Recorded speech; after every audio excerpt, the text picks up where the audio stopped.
इतने भोले भगवान हैं कि उनकी शरण में जो भी जाता है वो उनकी मनोकामना जरूर पूरी करते हैं। तो ऐसा ही एक राक्षस के साथ हुआ था जिसका नाम था वृकासुर। बाद में उसका नाम भस्मासुर पड़ा और उसे वरदान देकर भगवान शिव खुद संकट में आ गए थे और उन्हें इस संकट से भगवान विष्णु जी ने निकाला था।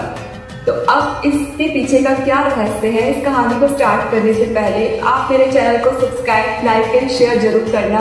तो चलिए इस स्टोरी को स्टार्ट करते हैं। तो पौराणिक कथाओं के अनुसार यह बताया जाता है कि वृकासुर नाम का एक राक्षस था जिसने एक बार नारद मुनि से यह पूछा कि ब्रह्मा, विष्णु और महेश इन तीनों भगवान में से अगर मुझे किसी एक को प्रसन्न करना हो तो मैं किसकी तपस्या करूं जो मुझसे जल्दी प्रसन्न हो जाए। तो नारद मुनि ने उन्हें कहा कि तुम भगवान शिव जी की तपस्या करो। तो वृकासुर जब भगवान शिव जी की तपस्या करने लगा तो भगवान शिव उसकी तपस्या से प्रसन्न नहीं हुए।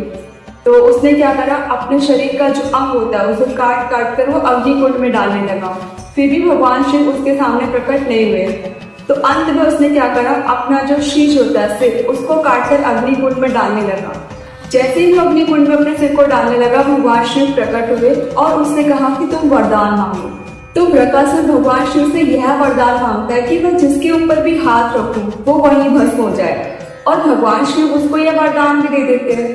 पर जैसे ही उसको यह वरदान मिलता है उसकी जो असुर प्रवृत्ति होती है वो जागृत हो जाती है और वो भगवान शिव जी से कहता है कि इस वरदान में कितनी शुद्धता है ये जानने के लिए मैं आपके ऊपर ही हाथ रख के देखता हूँ।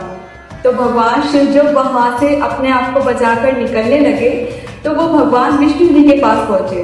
तो विष्णु जी ने अपनी लीला दिखाते हुए कहा कि अब तो वृकासुर को इस वरदान की शुद्धता जाननी ही पड़ेगी। तो उन्होंने क्या करा, मोहिनी का रूप धारण किया। तो मोहिनी का जो रूप था उसको देखकर वृकासुर मोहित हो गया और वो जैसे भी नृत्य कर रही थी वो भी उनके जैसा ही नृत्य कर रहा था।